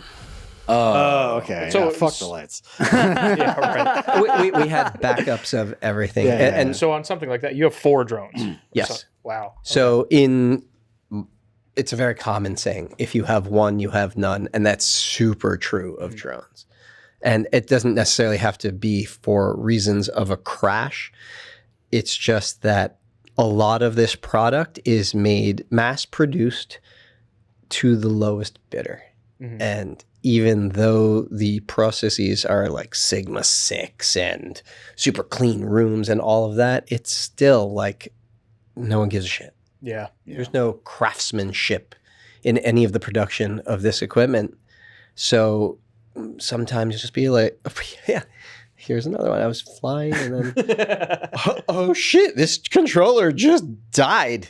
Just mid-flight. Been working all day. Battery was fine. Just blink, turned off on the Inspire 3. I shit my pants, but was like, oh my God, thank God with the Inspire 3, I can grab the cameraman's remote, press that give me the fucking control now button, Oh, wow. bring it into land. So it doesn't automatically like, return to home if it loses signal or It anything would. like that? It would. Let's just say both of us dropped our controllers in the water. That's what it would do. Okay. And if both of our drones had shit the bed, we had another controller there to possibly try to.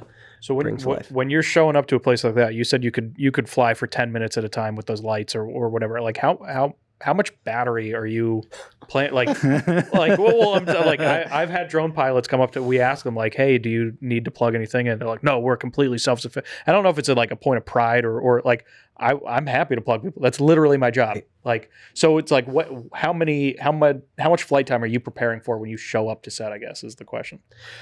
Typically, any drone, any shoot, unless someone, even if someone says, oh yeah, let's do one shot, you'll be in and out. It never is. No. I typically come with 10 sets of battery, Wow. fully charged. 10 sets. Sets. Whatever a set entails, I bring 10 sets. Whoa. Now that's, I would say, in the middle of the road of what you're going to need, because it'd be very unlikely that someone's going to, unless it's broadcast TV or something special like that. But for like cinema TV, you're never going to run 10 sets back to back to back to back to back to back. Like the director doesn't want to pay attention to you for that long. They're like, get these fucking gear monkeys out of my hair. Yeah. Let me get back to my regular cameraman. Like, Yeah. They want their video village. so, all that comfortable, yeah. so I will gladly. I am fear of dead battery, man. Like I'm like, please, yes, give me as much power, and I'll with 10 sets, I'll typically bring 2 to 3 chargers, so that God forbid I do need to fly 20 sets back to back. Yeah. I can cycle through and fly infinity if I needed. Okay. That's cool. That's my rule of thumb. I would never turn down power. Right. It always seems weird to me when they do. It's like Always have the option. Yeah. Like why? I am. Yeah. I don't know. Maybe why? they're like, your power's not clean. I don't know. Yeah, exactly. No. I had one bad experience. Need Like that one sine wave? I don't jetty know. blew up and fried their shit, and then they never. I see a lot of Delta Pro, what is it, iRiver company that they make the Delta Pro batteries. And Oh yeah, the big box. those things are awesome. Amazing. Yeah, I'm getting about 10 EcoFlow or something like that. EcoFlow. Yeah, that's it. Yeah. They're great, man. And they were like doing the Black Friday sales hardcore and then the Christmas sales. And I was like, We saw it. We looked at it. Yeah. You guys want to send us one? I have a Yeti. Is Yes. Goal Zero is the one that we use a lot. I have a Goal Zero and a Delta Pro. Yeah. And they are fantastic and they're nice. Also, they can help you when you want to fly in a state or city park where they have a lot of regulations against generators. Mm-hmm. So Yeah. you can come in Actually, with clean power. That guy, the helicopter pilot that showed up without shoes, the reason they rented the helicopter on the movie that I was on was they wanted the spotlight. And he flew in and then he told them that the spotlight didn't work. So then we had to figure out how to put we put a moving light off of a piece of truss that was like ratchet strapped to the seat of the helicopter, powered by a Goal Zero with a moving light. It was legit. It was like a Yeti 3000 in the helicopter with a stinger running along the truss to I think it was like a solar frame, like a moving light. And our board op was able to like move the light to make it look like the helicopter spotlight. It was like, thank God we figured that out. Like, Did you have a Shitty backup rigs. Yeti? Did you have a backup Yeti? we usually have 2, but it was just one of those. If you have It's one, like, you have none. Exactly. Yeah, you use one up, the other one's charging. Yeah. Yeah. but I agree. that was funny. It's like, how we want the helicopter light? Cool. Oh, it doesn't work. How did you not mention that? Because he wanted the job. Yeah, he wanted the job, man. Could have happened on the way there. Right. I'm Oh, yeah, interested no, though, that's like burning the the lights that you were powering off the drone, are they running off the drone's power, or is it? No, There's independent separate. power. Yeah, it was a whole lot of lipos on there, like I can imagine. Yeah. bricks yeah. like that. I So that's probably heavier than the camera, even. definitely. Yeah. But there was no camera on that drone. Right. But Mhm. I would, if I had to estimate, we were probably running about 25 pounds of batteries on the light drone. Does the weight affect your flight time? 100%. yeah. The more weight, Yeah, the what's less. like I have to ask. if like a normal so you were saying you were getting like 10 minutes on that. What would be like if you had an Alexa or like a Venice? what would you get? If it were just like a hovering, super slow shot, probably 14 minutes. But if it was like fast chase, 8. So it's okay. So it's in the ballpark. Yeah. Yeah. Okay. Yeah. Wow, okay. I'm curious, like, to land a job like that for HBO, or even when you're just kind of putting yourself out there as a drone op, right? You probably have to think about the work that you want to, like, if I call you as a producer, I'm like, hey, I'm looking for someone that can do this type of job, blah, blah, I need some work samples. Like, how do you go about putting your portfolio together? Like, do you think about, like, the kind of work that you show people, or do you just kind of, like, lead them to a website and, like, pick and choose kind of thing? So I used to maintain my website and try to make it look what I thought was good. I've been told that I have terrible taste. And people's attention spans. Nobody wants Subjective. to. No one wants to watch anything. Yeah. Nobody wants to watch. And it used to be 2 minutes, a minute, or 90 seconds. Now it's like 30 seconds, 15 seconds. I'm like, what am I doing? A slideshow here?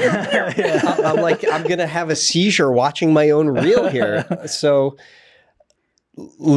I'll have a 30-second version, a 1-minute version, and a 90-second version that I keep on Vimeo. I will create in my iPhone a text replacement shortcut. So like MRRR, like my reel is the way I remember it, MRRR.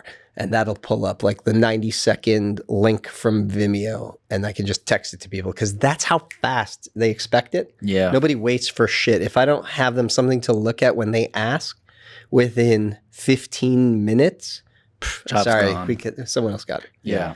And so like what I'm showing, I have terabytes of footage, like pushing 160 terabytes of footage. Jesus. And having encoded raw into ProRes 422s to save space. And I can only show 15 seconds. Yeah. Yeah. Yeah. It's and then there's like, I can only show the legal 15 seconds. Yeah. Do you want the good shit? Yeah. Those are like, come here. Yeah. Let me show you. Can't share this. So like I'll try to include a car tracking shot, something with talent that shows that you've been on a real set, if possible. Yeah. I'll definitely try to make sure that none of it looks like security camera footage. Like nobody wants to see a Locked camera off. that's not moving and then just rotates, and especially rotates jerky. If you have that, cut it, throw it. Let's see. What about like finished stuff? Do you ever send them like finished pieces? Like, here's a commercial that I have 1 or 2 drone shots in. I do, but they don't even have the patience to watch all of that. So they just want to see just the drone part of the commercial. Right. Yeah. Honestly, like even from like just doing cinematography visuals, I put rollover GIFs on all my things because I don't even think people click the fucking link, and I think they just hover over it and it plays the first 15 seconds and they're like, good.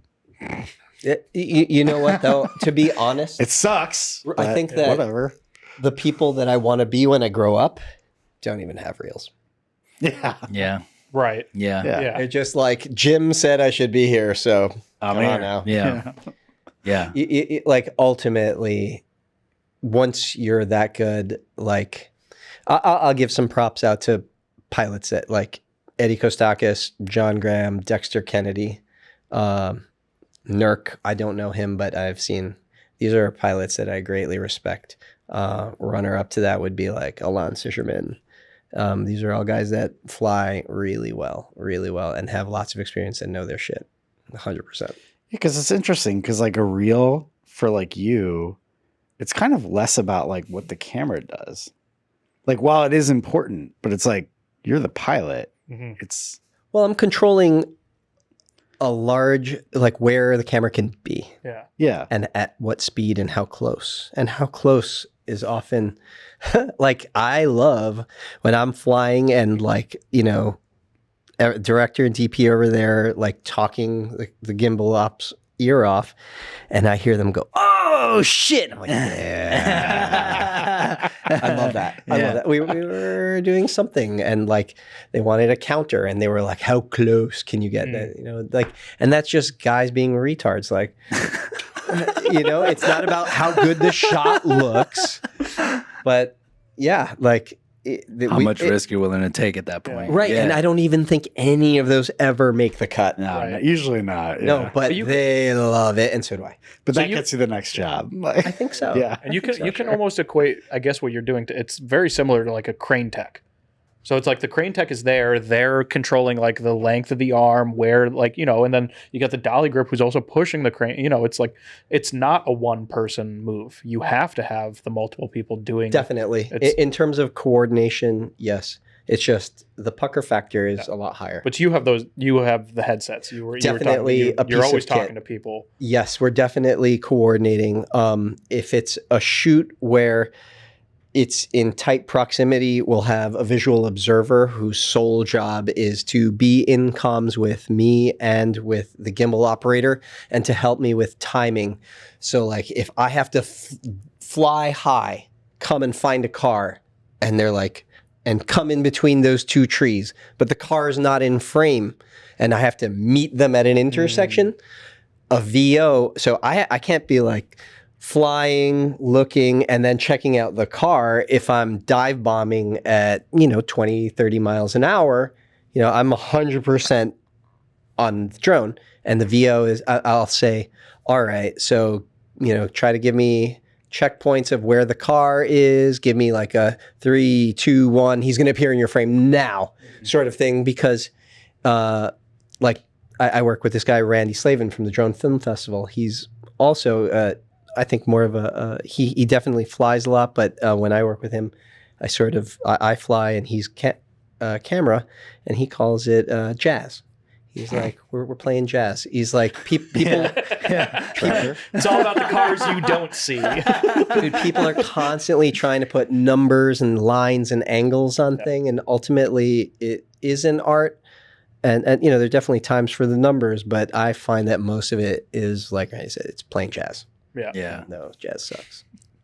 Yeah, but it's yeah. Well, that's what I work with this director, and he's like, you're like when you're making a movie, it's either like an orchestral where everything's like very lined out, everyone knows their role, and we're working together in that way, or it's jazz where it's like I do something which makes you react and do something which makes you react and do something, and that could not work. Or it could be something that none of us could have ever thought about and be so amazing. Yeah, and that's where the magic, like, really, and that is the magic. Yeah. Yeah, we were on a shoot on Monday, police-related show, and it was exciting for me. It was the first time that we were chasing talent on the hood of a car, like the bad guy cop scene. And the driver, Adam Wood, he's a stunt driver. I know him from back in the days from motorcycles. He was just moving that car, like just drifting it sideways, smoking the tires with the stunt woman on the hood. And of course, she's like latched in. Mm-hmm. She cannot, in theory, fall off that car, even if she just let go. Yeah. But I was just like, okay, I saw him practice without her on it, and we did the moves. And then she gets on, and I was like, oh, damn. And he just lit it up and did it until the brakes failed on the car. Wow. and he still made it work because that's how good he is. Yeah. Wow. Yeah.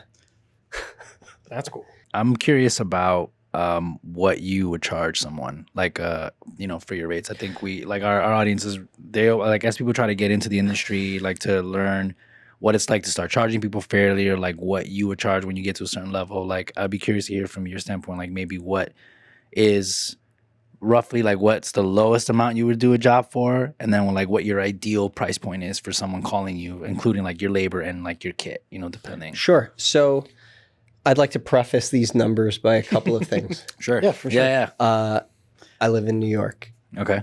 Everything is a ripoff here. Yeah. 100%. So I have to live in the Not land you. of ripoff. Not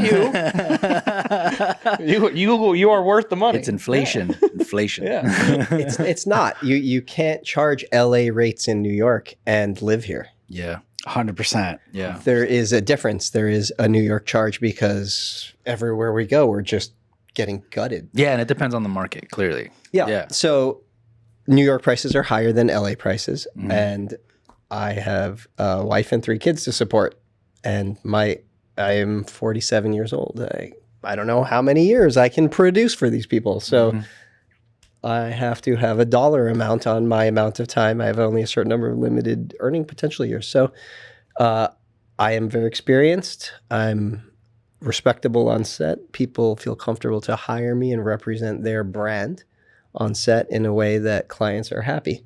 So that being said, with like a Mavic 3, and these are not crazy prices, with a Mavic 3, it'll be like roughly $3,000 for an 8-hour day. Okay. And with an Inspire 3, if it is in a scenario where it's allowed, like not off of the edge, right? Yeah. I wouldn't do that by myself, but you can typically charge between $5,000 and $6,000 for solo op and $1,500 more for gimbal op / tech. Got it.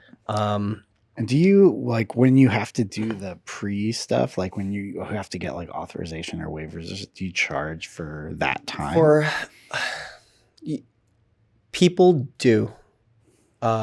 And so I rarely do that side of the business because it sucks. and it's like a very low return on what you can charge with the amount of time that it actually takes you. Yeah. I'd rather have the day off than spend 10 hours on the phone with NYPD.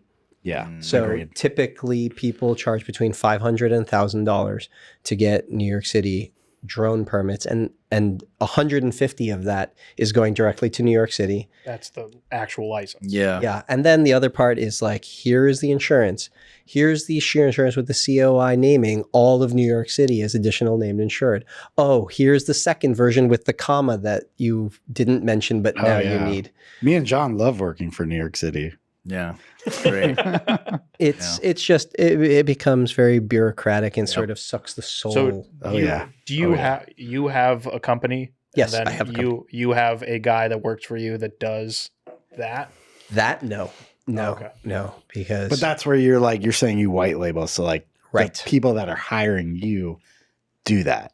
For the most part, yes. Oh, okay. Yes, for the most part, I work for production companies mostly. Okay. As the And you let them do all of I let them do it in the Interesting. rare occasions where the client so I'll work for the same client 3 or 4 times a year, hired by 3 or 4 different production companies. And they know, they're like, oh, look at this. We keep doing different jobs, different companies, but it's the same guy showing up to represent all these different companies. Yeah. But I don't ask for them to reach out to me directly. And that doesn't go very far in terms of loyalty Yeah. to all these people that hustle and spend time on optimizing their web pages and Yeah. talking on the phone 10,000 times and Sure. all the hand holding that involved. There's a price point to that.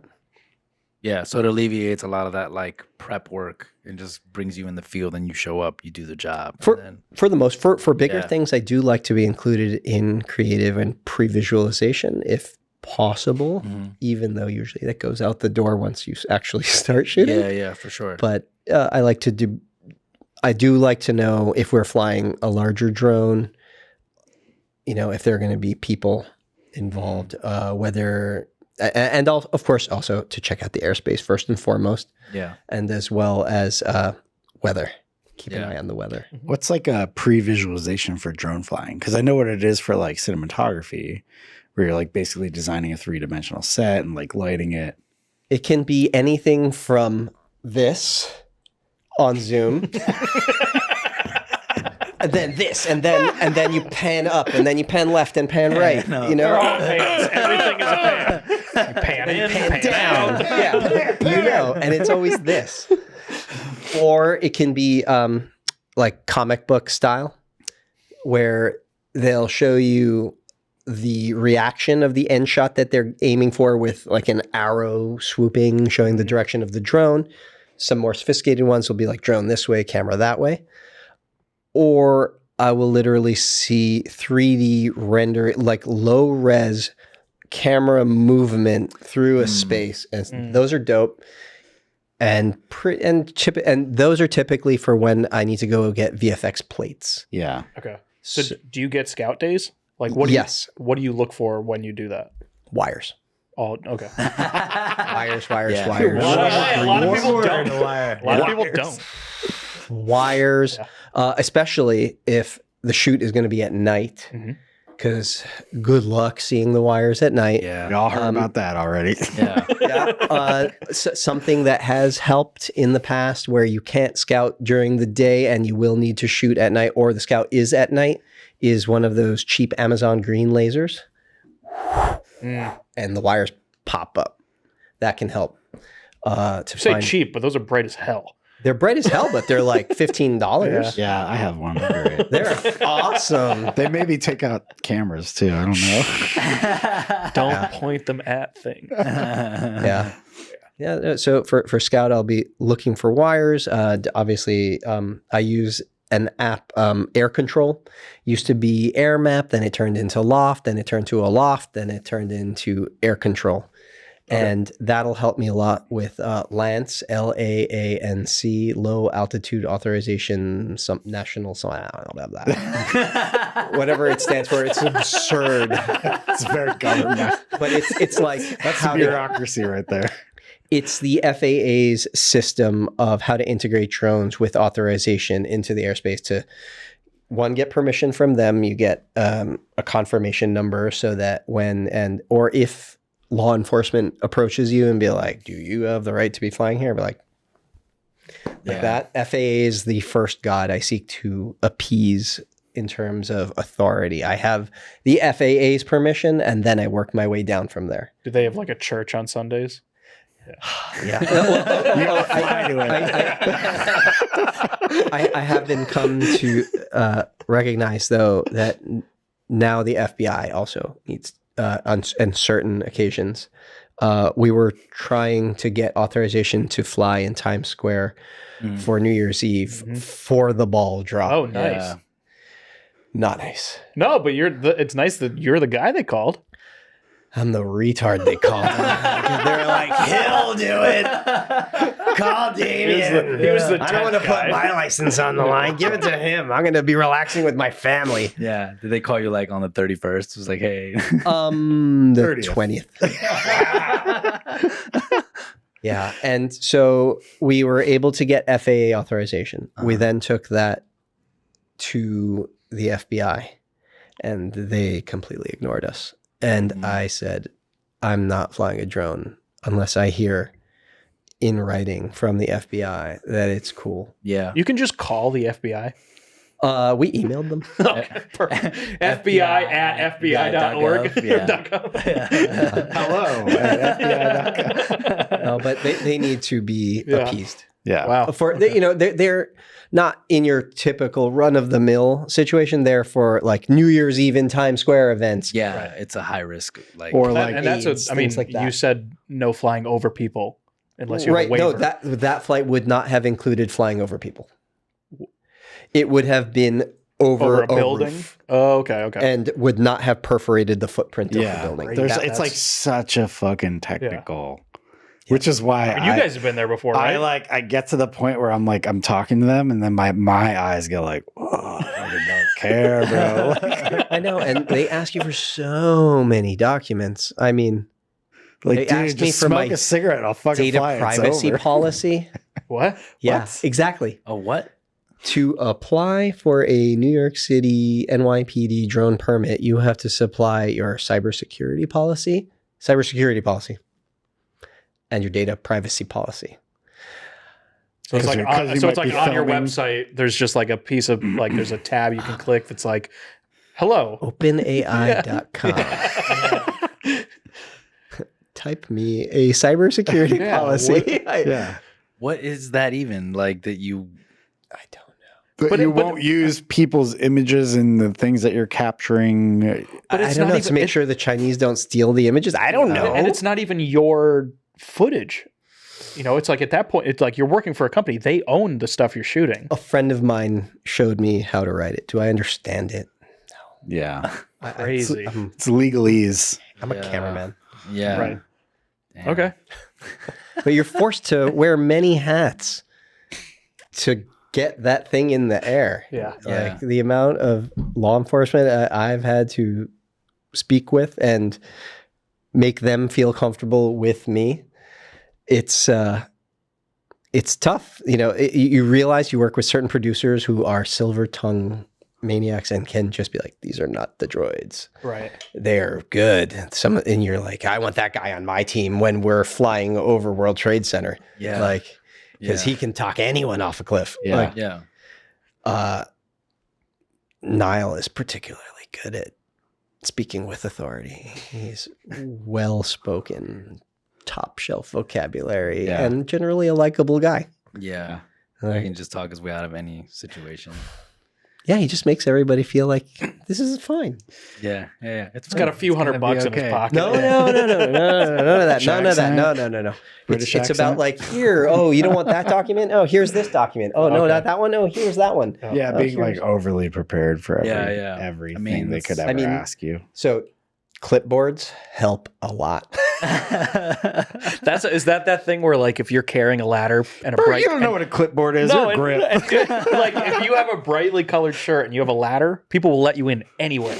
So if you need to operate from private property in New York City, UPS. What? Get on the roof. Shut up. Wow. Oh, That's man. wild. Well, Take you're trespassing. learning things today. Trespassing charge. Like, Oh my God. Well, How much does one of those uniforms cost? it's true. I have a friend of mine who, well, I'll leave him unnamed, but has done plenty of flying just in the middle of Fifth Avenue. Hard hat, clipboard, bright yellow vest. Con Ed. Doesn't use any fake labels. Yeah. It doesn't. It's all generic, But like- It just says con. implies it's conned. It's not Con Ed. There's no. It's not capitalized. Takes off. People don't give a crap. yeah. Yeah.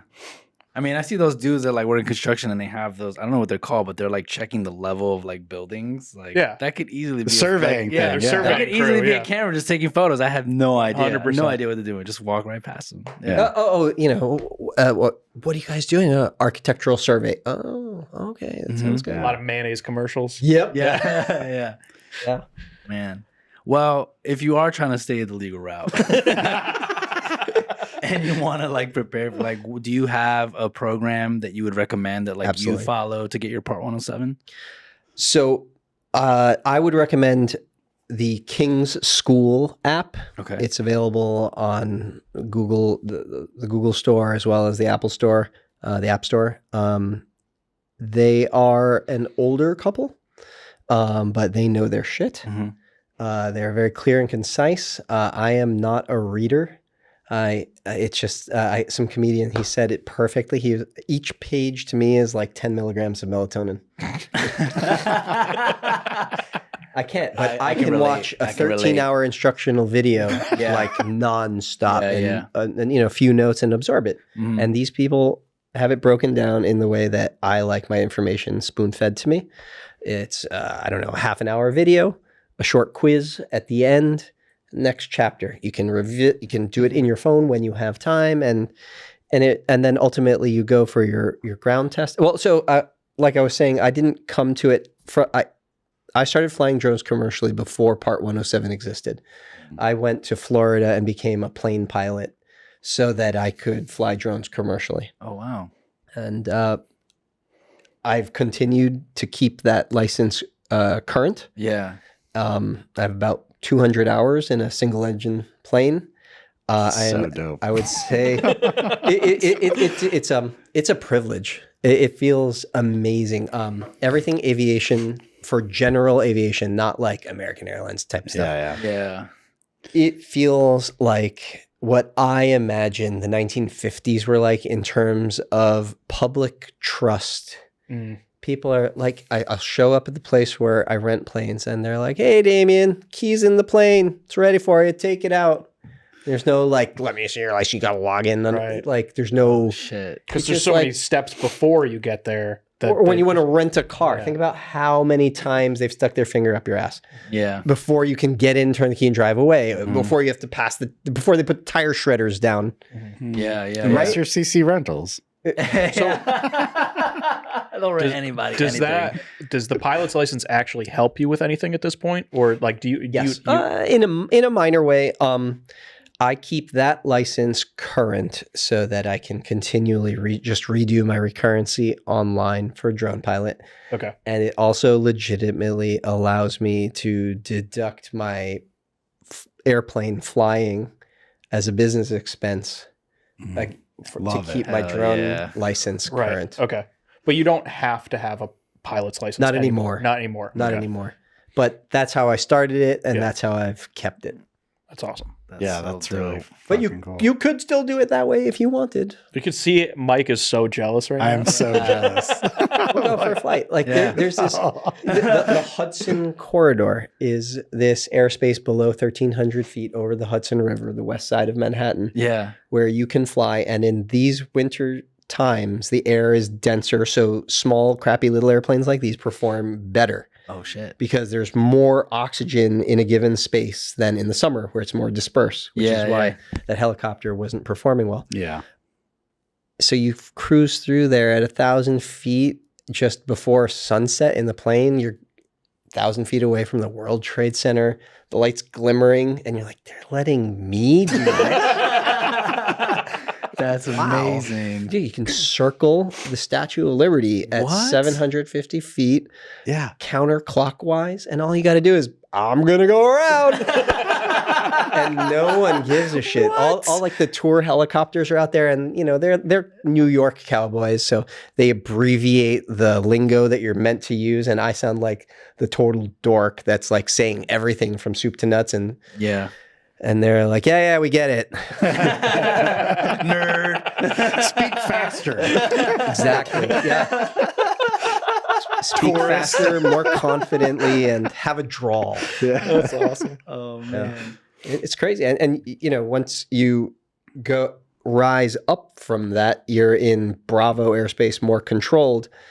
And that's where you hear like all the jetliners going to LaGuardia, JFK, Newark, all of them. And it's like, if I want to speak, it's like I'm sitting there like with my finger ready for like a half of a second of a pause so that I can say what I got to say really fast before someone else steps on the frequency and mutes you.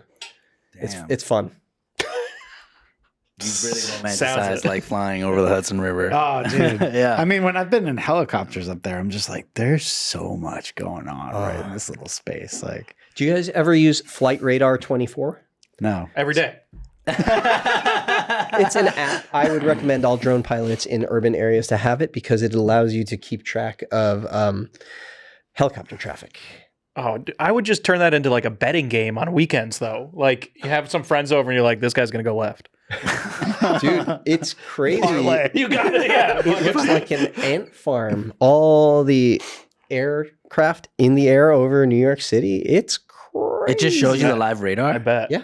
Whoa. Yeah, And you get to hear it? Like, no, that's just a visualization. So if I'm doing something where I don't have a VO, I have an extra bar that can go on the side of my monitor and will hold my phone next to it with the app.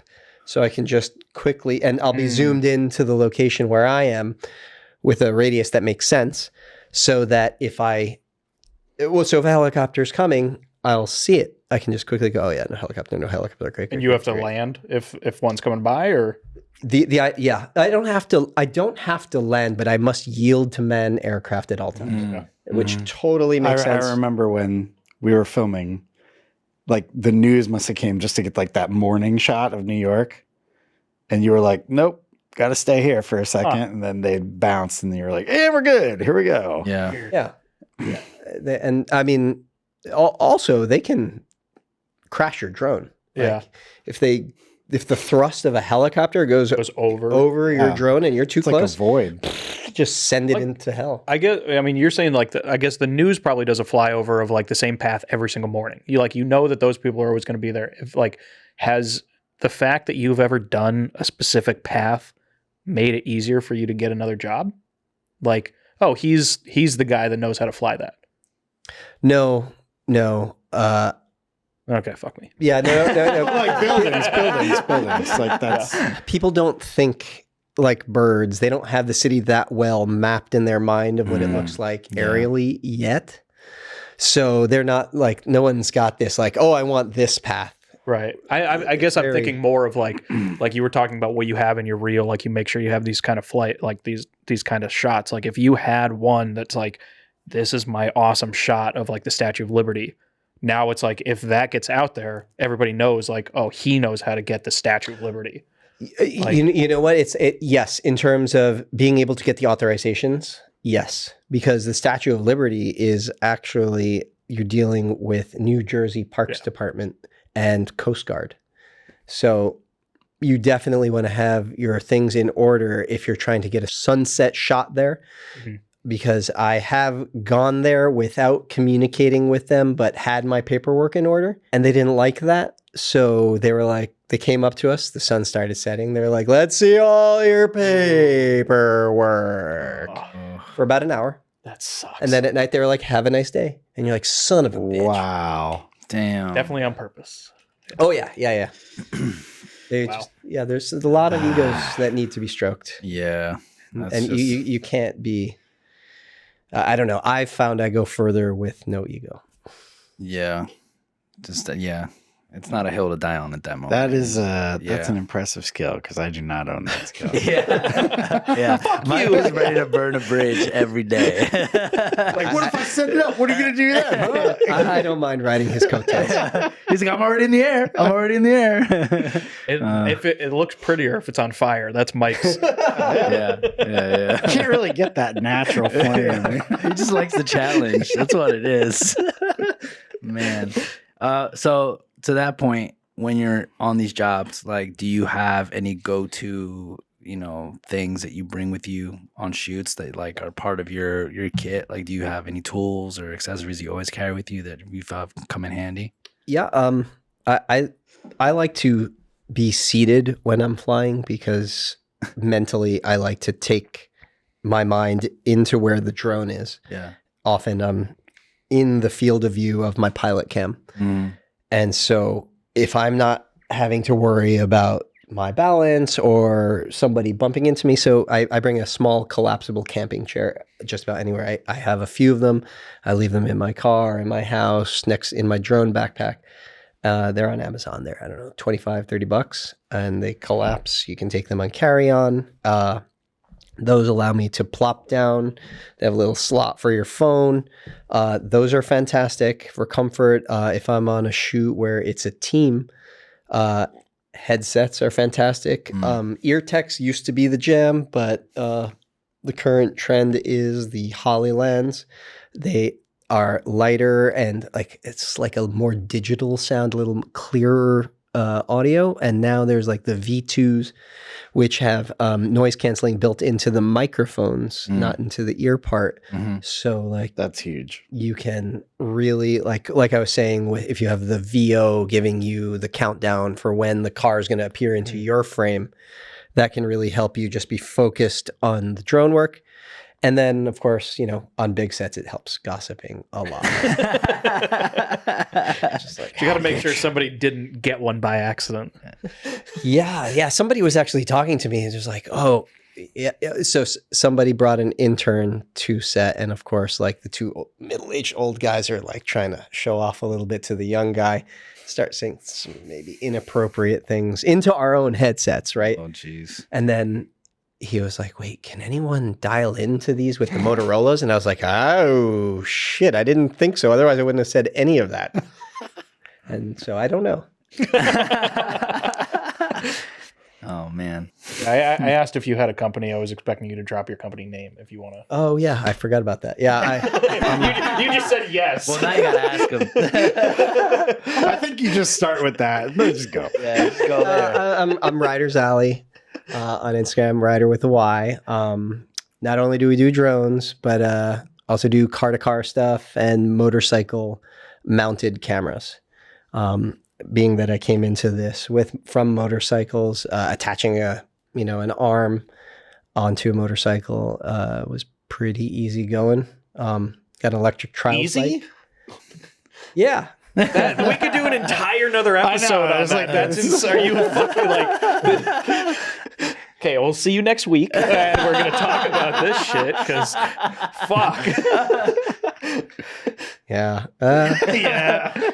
We mounted a moto crane onto a Tesla Y, and I'm on the third roof.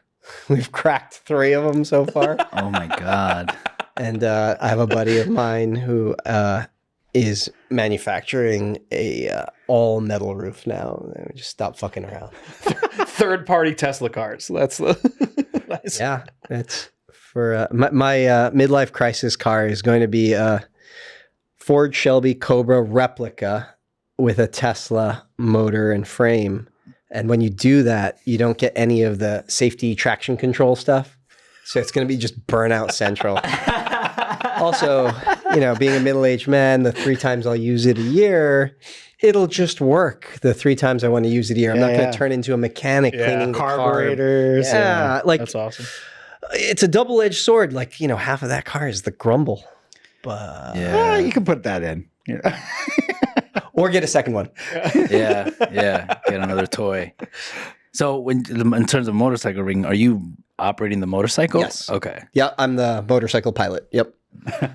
So you pilot other that- vehicles. I mean, that's stunt driving, right? Yeah. Are you SAG? No. Okay. I don't do that enough, honestly. Well, what we mentioned when we were outside, I don't know if we want to work this in and all, but we mentioned right. over there that you're non-union. Do you want to talk about that? Sure. Yeah. I would love to be in the union. I love unions. I love Hold on. weekends. Let us preface it into like a normal fucking I question. mean, that was fine. That was Was fine. it? Yeah. Who cares? I thought that was It was decent. great. I don't know. That was over there. See this wall Yeah. of bullshit? When we were on the other side The of this. before conversation. Yeah, green room. in the before times. Yeah. So we Now you're thinking about it too I'm much. thinking about it too much. But we were talking before. It's like What are the so basically like you want to be in the union? Yes. What are the issues that you're kind of running into where it's like kind of making it sort of difficult to get into? It's a new technology, and the way drones are used on production sets is as minimally as possible. It's rare that a TV show, actually, I've never heard of a TV show saying, oh, we need a drone every day. So if they have 30 days of shooting, maybe there's a day or 2 of drones sprinkled in there. And they try they'll even try to combine it into one if possible to save money. So the way that the union works is it's aimed at a camera operator type of person who's going to work every day. And therefore they're going to work a certain number of hours. They're going to meet certain requirements. And therefore their dues are going to yield them certain benefits. As an underutilized tool on the production set, the dues are just a tax. There's no way I would ever meet the hours on a given project or a year to reap any benefit whatsoever. So it's literally a tax. And the lawyers or whoever, the smart people, need to just tool a drone union probably within the 600. I think that's what makes the most amount of sense. I'd love to pay into a great organization. I get it. It's very logical. It's just can be scary when I'm on set with the drone and they've called someone who they know is in the union to come and get in my ear about, are you union? Are you union? Are you union? I'm like, dude, just wait till I land the drone and we'll talk as much as you want. But just chill. yeah. Oh my God. No, I feel that. I hear you. It's just like these things were written and these processes were made before anyone ever knew like a drone was going to be a fucking thing. The law always has to catch up to the technology. Absolutely. In all of life. And that's what's happening now. And it will catch up and it will be fine. And I will be union. And I'm happy to pay into the people who brought us the weekend. Yeah. Well, I think we mentioned before, it's like what you do is very similar to what a crane tech does. And I think at one point crane techs were grips until 600 decided that they wanted that piece, and it's like, it became this, we're all IATSE, but who gets what? And it's like, people do the same thing on some shows. Like I've been on a movie where the rigging crew wasn't hired yet, so the construction crew built the grid. You know, it's like they're doing the same thing that somebody else would do, but because this guy didn't exist, this guy had to do it. It's all covered work. So I think it's a lot of that like litigation of trying to figure out who's allowed to and why. It's all they're the bureaucracy. Exactly. It's always a bureaucracy. Nobody's going to do it unless they have to do it. Mhm. So it's when a production, like you said, is trying to keep you to one day. You know, it's like unless you're working on 365 projects a year, it doesn't make sense. Yeah. You know, it's Well, minus weekends. yeah. No weekends. Well, let's hope that catches up soon, because it would be great to see more drone stuff in films and like TV shows. I mean, there's a lot of great ones out there already. I think it will. Yeah. It's like it's getting to the. I feel like what was limiting it is like drones were always looked at like I'd just get a helicopter. It's like an You know, establishing I'm not shot. gonna, Yeah. and it's drones are getting to the point where it's like, no, this is an option that is like on par with that at this point. Yeah. Drones are definitely eating helicopters' lunch on the regular, Yeah. but that doesn't mean the helicopter is going anywhere. There are certain shots where the drone just can't do that. Yeah. Like you need to go 3 miles, 4 miles, you know, with the heavy lift camera, you know, and then drop down and go faster than 100 miles an hour to keep up with the picture car. Yeah, that's not a drone shot No. yet. No. Or a Not drone yet. that I'm aware of. Yeah. Not yet. Or if you need to film another helicopter that's going at like Yes. 120 miles an hour, you need another helicopter to chase behind it. Yeah. You know? The drone shots you see of airplanes are, you know, those planes are always in slow flight. Yeah. But helicopter can't get that shot wrapping around a building with people hanging out on a balcony. Not unless you get the guy from Montana. Yeah. Depends he on the changes the temperature. pitch. He changes the pitch of the blades, and all the people. and then the antelope, heard like inside. the people. Yeah. It's crazy. Well, Demian, thanks so much for coming on the show. My pleasure. And for giving us Thanks all for having these me. tidbits about being a drone operator. If you guys want to learn and follow more on Demian, just hit him up on Instagram, Ryders Alley, or check out his website, rydersalley.com. And if you need, apparently, someone to rig a camera to a motorcycle, he's also that guy. Yeah, it's easy. It's yeah, fucking it's just easy. nothing. There's a apparently. bunch of So, things. You should check them out. But yeah, man, thanks again for coming on. And we'll probably have to have you back to talk about some motorcycles. So, Jesus. yeah. Sounds good. Cheers, man. Till the next one. Cheers. Thank you. Cheers. Thank Yeah. you.